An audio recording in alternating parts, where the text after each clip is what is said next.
What is up, guys? Welcome back to another video, and that is the sweet sound of the snow melting up above me and at the skate park. So I'm kind of confined to this area of the skate park today for today's video. You clicked on today's video to be able to learn a little bit more about how to take your riding to the next level. See, I did a video similar to this not that long ago that a lot of you guys loved. A lot of you guys got a lot of good information from and wanted me to make like a follow-up video to it. So today's video is going to be based all around taking your riding to the next level. All these tricks you're going to be learning today are my personal opinion on what I think are the easiest tricks to use as a stepping stone and to build off of and become better as an all-around rider. No matter what your bike setup is, whether you have a cassette, a coaster, brakes, no brakes, 4 pegs, no pegs, no matter what the setup, you'll be able to take something from today's video and make it your own and try to basically transition your riding to that next level. So let's get started. First trick we're going to be doing is a front pressure disaster. A lot of people like to call this a pressure feeble. Let me show you.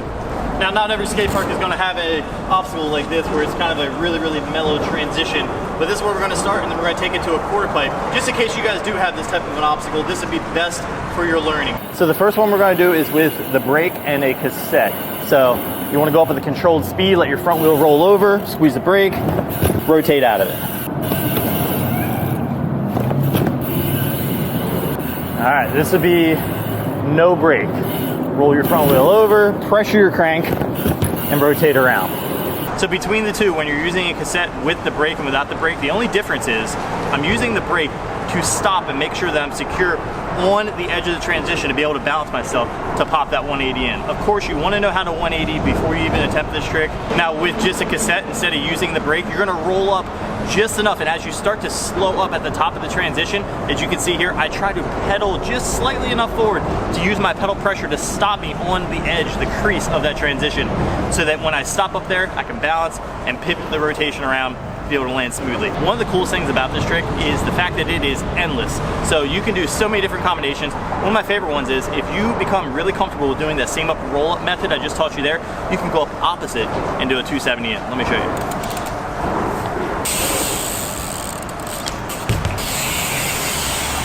So as you saw there, all that really is an alley-oop spin, just a slight more of a pivot of an alley-oop spin out of that front disaster. So once you've understood the concept and graduated from a smaller transition, you're looking for a bigger quarter pipe. I have a 4-foot quarter pipe over here. I'm gonna do the exact same methods, and I'm gonna show you a couple different combinations you could do after you learn this trick, and how you could take a basic trick like this and elevate it to a whole new level of your riding. So we're gonna add a couple combinations after we get it done here on the quarter pipe.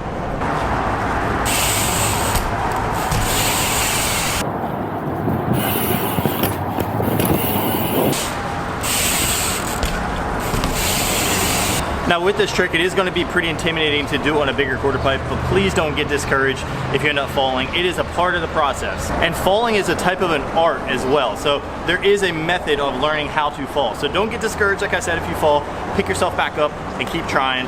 Make sure that when you're doing it on something bigger like this, you pop that front wheel up and over the coping a little bit, because you want to make sure your pedal is free and clear of that coping itself. Otherwise, you will snag up and you could just stumble off your bike. So let's do that same combo, the opposite to 270, and then maybe we'll do a bar spin to front disaster, and then front disaster to foot jam. I think that'd be a cool combo.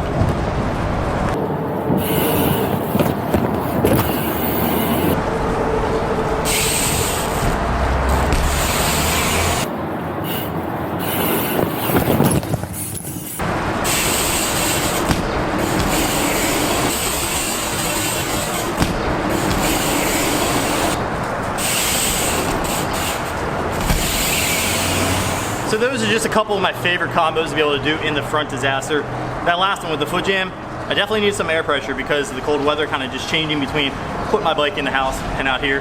Lost some pressure and I don't have a pump. So that next trick is going to be pretty similar to what you just did there. It is going to be a 180 disaster instead of a front disaster. So like I said earlier, you want to know how to 180 in order to be able to do this trick. A 180 disaster is basically just trying to hang up on the quarter pipe and absorb that case. That's also another method I like to teach people, is when you're trying to do a 180 disaster, you don't want to try to 180 and land as hard as you can, because otherwise if you don't absorb that with your legs and your arms, you will get bucked and go over the handlebars. So I guess the best way to kind of explain it is just do an air and try to case and absorb that case the best that you can, and that's where we're going to get the 180 disaster, and then we're going to try to do a couple combos after that. That was without brake, and now I'll do one with brake, and it will hold me up there a little bit longer.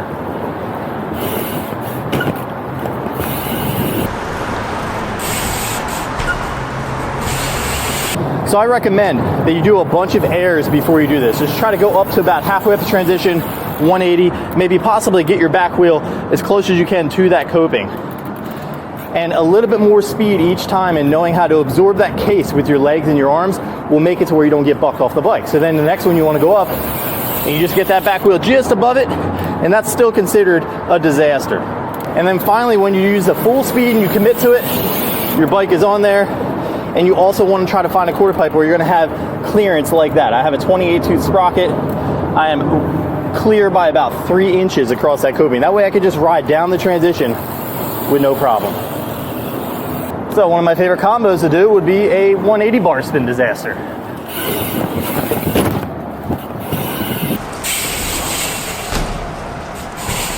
Now there's all different types of combos we can do with that. Another one of my favorites is like an opposite disaster to revert in. A revert is basically just a skateboard maneuver where you're going one way and you're pivoting back around the other direction. We'll do one.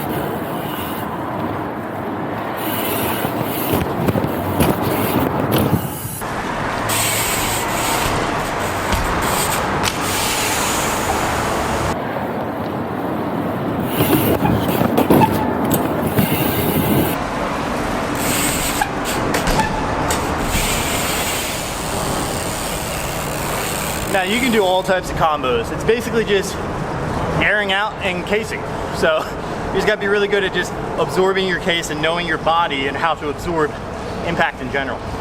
You can do endless, and I mean endless, brake tricks when it comes to disasters. Here's a couple of my favorite.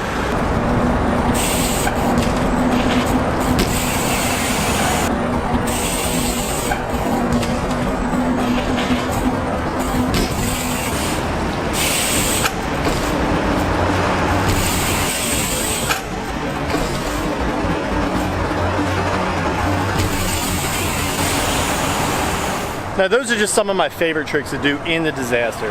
Now a lot of you guys might think that those tricks aren't possible if you have no brakes. Well, there was a time where I had no brakes or my brake cable broke. Here's a couple clips right here where I was doing brakeless foo-foo-noos and abubikas with using my foot in the back tire. And I know a handful of people that are really, really good and tech savages when it comes to having no brakes and be able to do the similar tricks I just did right there. Now the next trick we're gonna transition to is a tire tap. Now, not a lot of you guys think this is actually a trick or a hard trick for that matter, but if you have a coaster, this can be very, very difficult. If you guys have brakes, this can be pretty easy. If you guys are brakeless, it can be kind of hard. So I'm gonna try to dabble with both of them. I don't have a coaster on my bike today, but I will explain to you how to best do it. It is very difficult with a coaster. I just want to forewarn you. If you guys want a how-to video with a coaster tire tap, just strictly on that, put a comment below right now. But we're going to tire tap that quarter pipe over there, and I'm going to show you guys my method with brakes and brakeless, and we're going to get you guys learning all 3 of these tricks and mastering them to take your riding to the next level by the end of this video.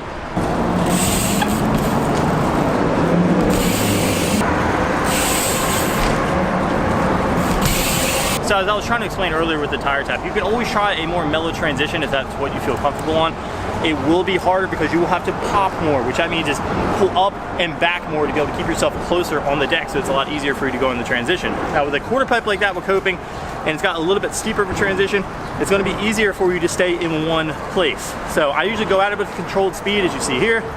With the brakes, I usually run 2 fingers on my brakes, so I know that I can ensure that those brakes are going to stop when I do that tire tap or foo-foo-noo or any type of wall slap, anything with brakes in general. So when I'm landing here, I try to absorb all the impact with my legs, kind of extend my arms out, but enough that I can kind of pull them back so that when I'm popping into the transition, I'm using my arms and my shoulders to manipulate my body weight into the transition to make it a lot easier. Now, the closer you are to the coping, without actually being on the coping, it'll be easier for you to get into that transition.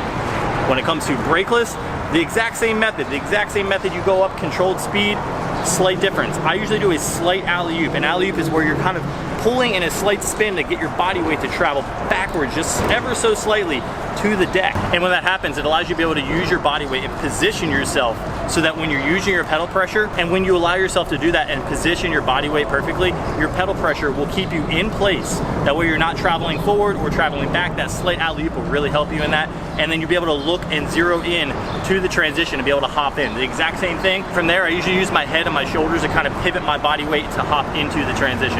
Now a coaster, that is a whole different ball game. So free coaster tire taps are probably one of the hardest tire taps that are out there, at least to keep consistent. I'm not saying it's impossible, but consistency is key as far as I'm concerned. I just love a consistent riding pattern. I love to be able to do as many different tire tap variations as I want because the consistency with brakes, or if I'm brakeless, the consistency with using pedal pressure.